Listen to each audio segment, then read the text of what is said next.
మన ప్రభువును రక్షకుడైన యేసుక్రీస్తు నామములో అందరికీ క్రిస్మస్ శుభాకాంక్షలు తెలియజేస్తాను. పిల్లరా అందరూ బాగున్నారు కదా, హ్యాపీగా ఉన్నారు కదా.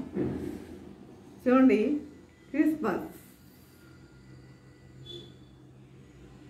ఇది ఒక పండుగ మాత్రమే కాదు, పండుగ కాదు అసలు, చరిత్రనే మార్చివేసిన మహా గొప్ప సంఘటన. ఇది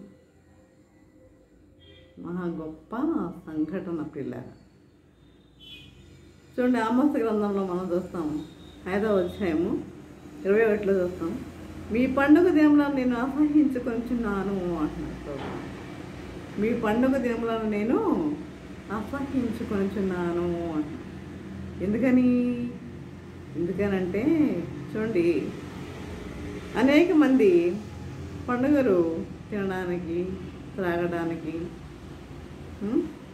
మరి అనేక విధాలుగా అల్లరితో కూడిన ఆటపాటలతో జీవిస్తూ ఉంటారు. పండుగ అనగానే అల్లరితో కూడిన ఆటపాటలతో. ఇది దేవునికి ఇష్టమైనది కాదు, దేవునికి ఇష్టమైనది కాదు పిల్లలు. ఎలా ఉండాలని ప్రభు కోరుకుంటున్నాడు? ప్రభు మన కొరకు ఈ లోకంలోకి వచ్చారు. దేని కొరకు వచ్చారు? నశించిన ఆత్మలను రక్షించడానికి ఈ లోకంలోకైనా వచ్చినట్లుగా మనకు తెలుసు. మరి మనం ఆ విధంగా జీవిస్తే ఆయనకి ఇష్టమా? కాదు కదా. కాబట్టి మనం ఎలా ఉండాలని ఆయన యొక్క కోరిక అంటే, మనం భయభక్తులతో, బహుభయభక్తులతో, పరిశుద్ధతతో జీవించాలని ఆయన కోరుకుంటున్నాడు. బహుభయభక్తులతో, పరిశుద్ధతతో జీవించాలని ఆయన యొక్క వాంఛ పిల్లల.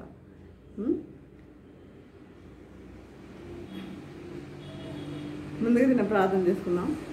పరిశుద్ధుల ప్రేమగల తండ్రి, నీ పరిశుద్ధ పరమస్తుతం దేవా ప్రభా తండ్రి, దొరకమైన ప్రభా, నీ వాక్యం దొరుకుతండి మమ్మల్ని సజీవులుగా ఉంచిన విధానం బట్టి నాయన నీకు వందనం తెలియజేసుకుంటున్నాం ప్రభా తండ్రి. ఇదిగోనైనా మేము వాక్యం మేము ధ్యానించుకుంటున్నందుకు తండ్రి, మీరు మాతో ఉండండి, మాతో ఉండి నడిపించండి ప్రభా తండ్రి. మాకు కావాల్సిన జ్ఞానం అనుగ్రహించడం ప్రభా నాయన తండ్రి. ప్రతి ఒక్కరు తండ్రి ఏదో గ్రహించగలం అనుకున్న వాక్యాన్ని స్వరంగా జీవితం దయచేయమని ప్రభా నన్ను నీ అటు మరుగుపరచమని తండ్రి. నీ బరుగా నీ సాధారణంగా నన్ను వాడుతున్నాము. మా ప్రభు నేసినాం దశమాలు వినముగా వాడుకుంటున్నాము తండ్రి. ఆమేన్. ఈరోజు అంశం ఏంటంటే, క్రీస్తు పుట్టి ఉండకపోతే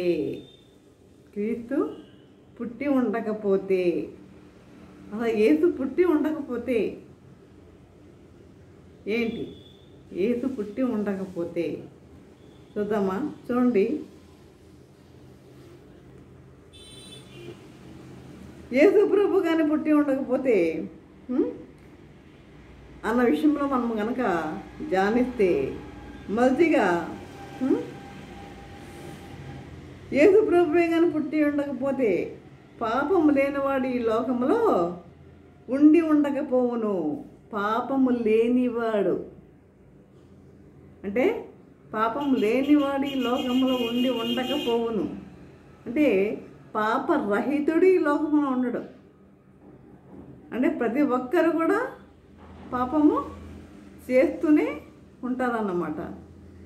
చూడండి, రోమపత్రిక 3వ అధ్యాయం 23వ వచనంలో, ఏ భేదము లేదు, అందరూ పాపం చేసి దేవుడు అనుగ్రహించే మహిమను పొందలేకపోతున్నారు అని దేవుని వాక్యం తెలియజేస్తుంది. ఏ భేదము లేదు, అందరూ పాపం చేసి దేవుడు అనుగ్రహించే మహిమను పొందలేకపోతున్నారు. కాబట్టి చూడండి, ఆయన ఈ లోకంలో ఉన్నప్పుడు మరి ఆయనలో తప్పులు వెతకాలని అనేక మంది చూశారు. కానీ ఎవరు కూడా ఆయనలో తప్పుని వెతకలేకపోయారు. ఆయనలో ఏ పాపము వెతకలేకపోయారు ప్రియులరా. ఆయన పరిశుద్ధుడు ఆయన, జన్మదా పరిశుద్ధుడైన. ఆ క్రియల్లో కూడా పాపం అనేది లేదు. కాబట్టి నాలో నేరము ఉన్నదని ఎవరు స్థాపించగలరు అని ఈ లోకాన్ని ఆయన సవాల్ చేశాడు. కాబట్టి ఎవరి వల్ల కాల ఆయనలో తప్పులు వెతకడానికి ఎవరి వల్ల కాలేదు. ఎవరు కూడా ఆయనలో తప్పుల్ని వెతకలేకపోయారు. అదే చూడండి, రెండవది చూసినట్లయితే, రెండవది కదా, యేసు ప్రభు పుట్టి ఉండకపోతే చరిత్ర అనేది ఉండేది కాదు. చరిత్ర అనేది ఉండేది కాదు. ప్రభు పుట్టిన తర్వాతనే చరిత్ర 2 భాగాలుగా విభజించబడింది. క్రీస్తు అంటే ఇష్టం ఉన్నా లేకపోయినా తప్పనిసరిగా ఆ ప్రభు యొక్క పేరు మనము పలకవలసిందే. చరిత్ర 2 భాగాలుగా విభజించబడింది. క్రీస్తు పూర్వము, క్రీస్తు శకము అని. క్రీస్తు పూర్వము, క్రీస్తు శకము అని 2 భాగాలుగా విభజించబడింది. అంటే ఆయన పుట్టినప్పటి నుండే ఏం మొదలైనవి? ఈ రోజులు, నెలలు, వారాలు, సంవత్సరాలు ఇవన్నీ కూడా ఆయన పుట్టినప్పటి నుండే మొదలైనాయి. ఆయన పుట్టినప్పటి నుండే మొదలయ్యాయి. చూడండి, తిమోతికి రాసిన మొదటి పత్రిక 1వ అధ్యాయం 12వ వచనం చూసినట్లయితే, పూర్వము దూషకుడును, హింసకుడును, హానికరుడునైన నేను. ఎవరు చెప్తున్నాడు ఈ మాటలు? భక్తుడైన పౌలు. పూర్వము దూషకుడును, హింసకుడును, హానికరుడునైన నన్ను తన పరిచర్యకు నియమించి నమ్మకమైన వానిగా ఎంచినందుకు నన్ను బలపరిచి మన ప్రభువైన యేసుక్రీస్తుకు కృతజ్ఞుడనై ఉన్నాను. నమ్మకమైన వానిగా ఎంచినందుకు నన్ను బలపరిచిన మన ప్రభువైన యేసుక్రీస్తుకు నేను కృతజ్ఞుడనై ఉన్నాను. ఆయన పరిచర్యకు ఆయనను ప్రభు ఎన్నుకున్నాడు. మరి ఎంతమంది ఈ రోజుల్లో ఆయన పరిచర్య చేసేవారు ఎంతమంది మరి కృతజ్ఞతలు చెల్లిస్తున్నారు ఆయనకి? ఆయన ఎన్నుకుంటేనే కదా పరిచర్య చేసేది వారు. కాబట్టి మనము పరిచర్య చేసేవారు ప్రతి ఒక్కరు కూడా ఏం చేయాలి? ఆయనకు కృతజ్ఞతలు చెల్లించేవారిగా ఉండాలి ప్రియులారా. అదే చూసినట్లయితే చూడండి, 3వదిగా, యేసు ప్రభు పుట్టి ఉండకపోతే రక్షకుడే లేకపోవను. రక్షకుడే ఉండేవాడు కాదు. ఉంటాడా? రక్షకుడే లేకపోవను. దేవదూత యేసేపునకు ప్రత్యక్షమై ఏం చెప్పింది? దావీదు కుమారుడు అయిన యేసేపు, నీ భార్య అయిన మరియను చేర్చుకుంటకు నీవు భయపడకుము. ఆమె పరిశుద్ధాత్మ వల్ల ఆమె గర్భము ధరించింది. ఆమె కుమారుని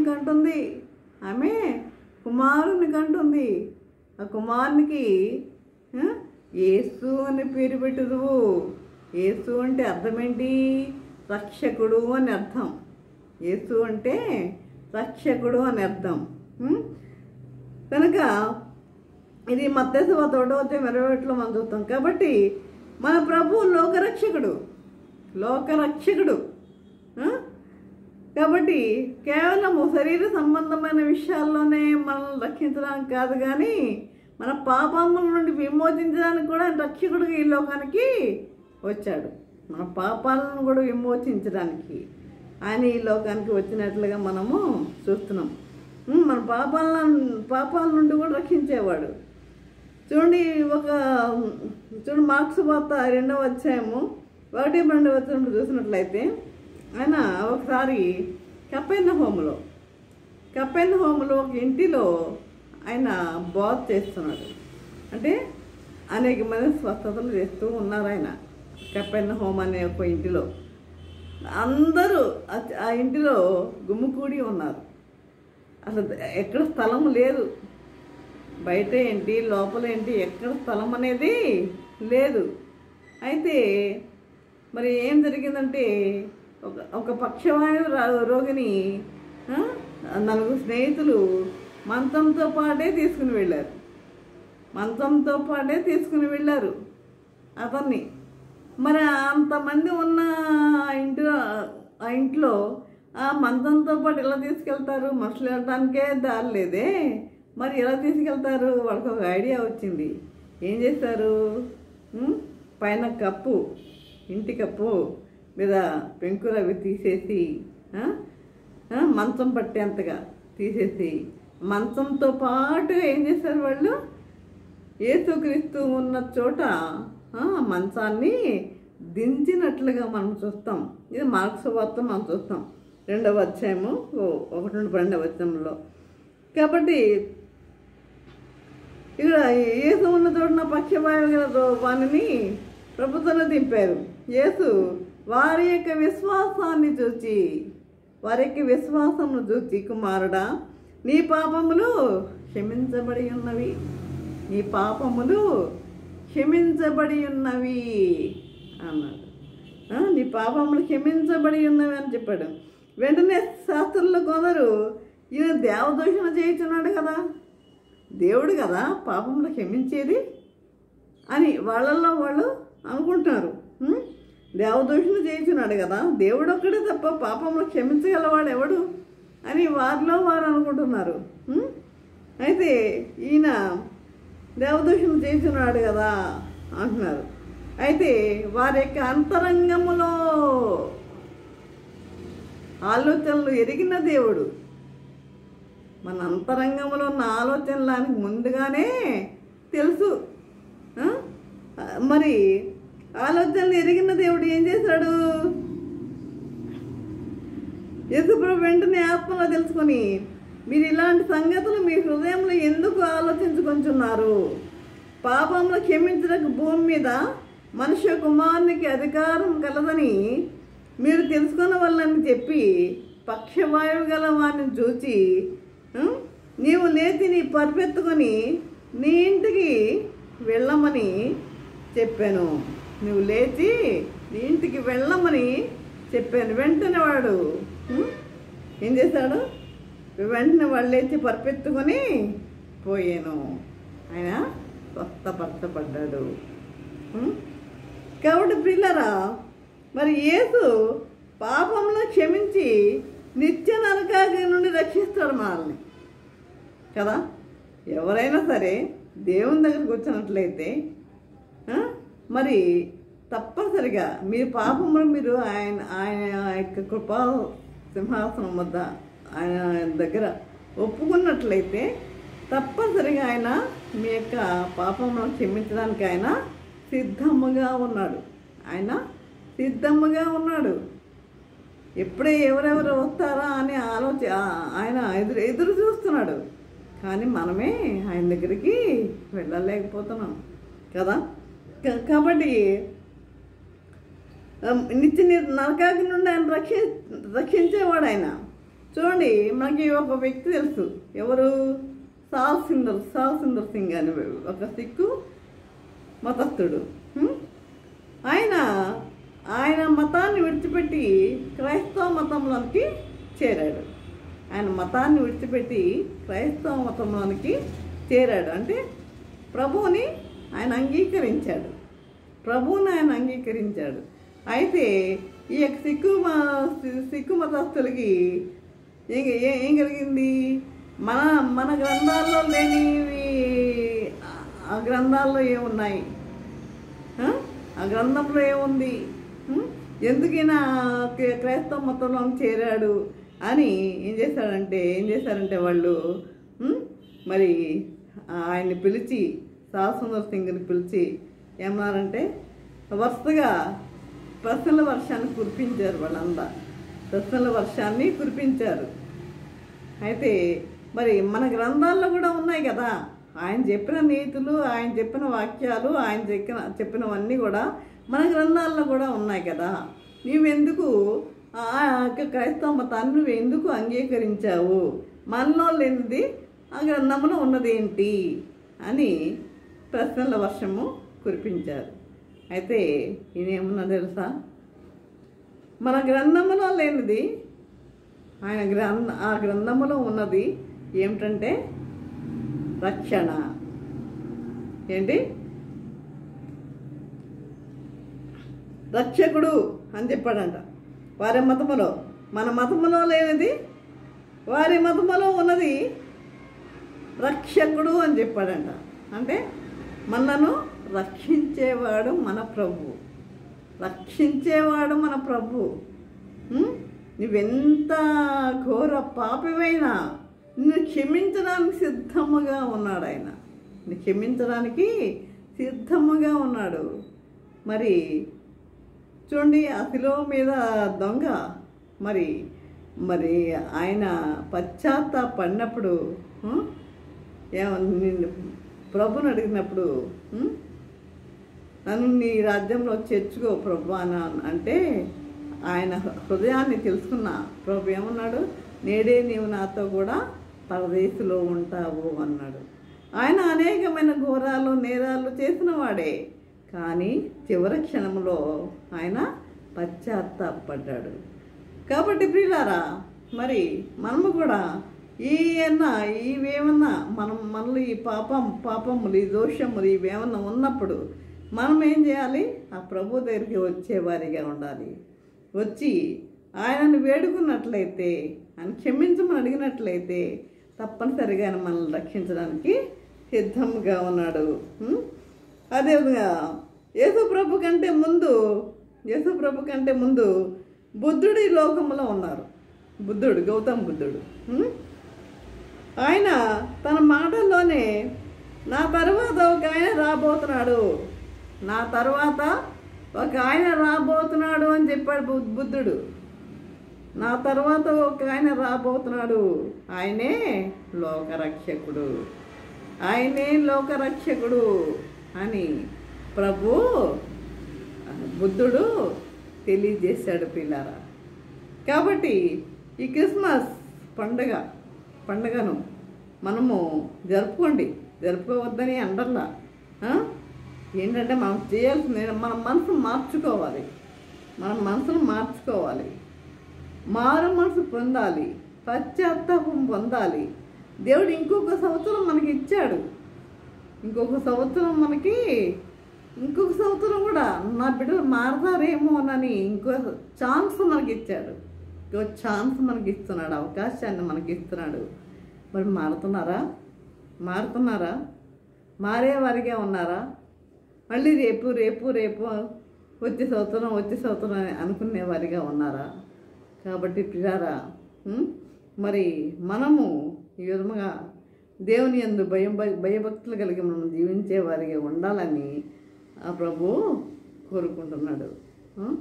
కాబట్టి మన పండుగ అందుకే ఆమోసు ఏమన్నాడు, ఆమోసు గ్రంథంలో మీ పండుగ దినంలో నేను అసహించుకొనిచున్నాను అంటున్నాడు. మన పండుగ వచ్చిందంటే ఆర్భాటాలు ఇవన్నీ చేయడంలోనే మునిగిపోతున్నాము. కానీ మన హృదయము దేవునికి ఇవ్వడంలో మనము ముందుండే వారిగా ఉండటం లేదండి. మన హృదయాన్ని దేవునికి ఇచ్చే వారిగా ఉండాలి. ప్రభు అడుగుతున్నాడు, నా కుమారుడా, నా కుమార్తె, నీ హృదయం నాకు ఇమ్ము, నీ హృదయంలో నాకు చోటు ఇవ్వు అన్నాడు. ఆ ప్రభు అడుగుతున్నాడు. మరి ఇస్తారా? ఈ సంవత్సరం అన్నా మరి మీ యొక్క గుడిలో చోటు ఇచ్చేవారిగా ఉంటారా? ఆ విధంగా ఉండాలని ఆయన యొక్క కోరిక. ప్రియులారా, ఈ విధంగా మనం జీవించడానికి పరిశుద్ధాత్మ దేవుడు సహాయం చేసి నడిపించను గాక. ఆమేన్. ప్రార్థన చేసుకుందాం. పరిశుద్ధుడా, ప్రేమగల తండ్రి, నీ పరిశుద్ధ పాదము స్తోత్రం దేవా. ప్రభా తండ్రి, ఇంతవరకు నాయన ప్రభా నీ వాక్యం ద్వారా తండ్రి మాతో మాట్లాడిన విధానం బట్టి నాయన మీకు వందనం తెలియజేసుకున్నాం. ప్రభా తండ్రి, మీ పండుగ దినంలో నేను అసహించుకుంటున్నాను అని చెప్తున్నాను నాయన ప్రభా. బాధతో చెప్తున్నాను నాయన తండ్రి, మాలో మార్పు లేకుండా మేము జీవిస్తున్నామేమో నాయన తండ్రి, మంచి మనసు కలిగి మేము జీవించడానికి నీ కృప దయచేయండి నాయన ప్రభా. ఈ సంవత్సరమైన తండ్రి ప్రతి ఒక్కరిలో మార్పు కలుగుట కృప చూపండి. మారు మనసు కలిగి జీవించే వారిగా ఉంట కృప అనుగ్రహించండి నాయన ప్రభా. తండ్రి, ఈ బిడ్డలుగా జీవించేవారిగా ఉంటకు నీ కృప దయచేయమని నజరేయుడైన యేసే నామమున బ్రతిమాలి విన్నముగా వేడుకొంచున్నాము తండ్రి. ఆమేన్. తండ్రి అయిన దేవుని ప్రేమయు, కుమారుడైన యేసుక్రీస్తు కృపయు, పరిశుద్ధాత్మిక సహవాసము సకల దీవులను సదాకాలము ప్రభా. తండ్రి ఎంతమంది అయితే ప్రభా వాక్యం విని ప్రతి ఒక్కరికి తోడే నిల్చుండను గాక. Amen, amen, amen.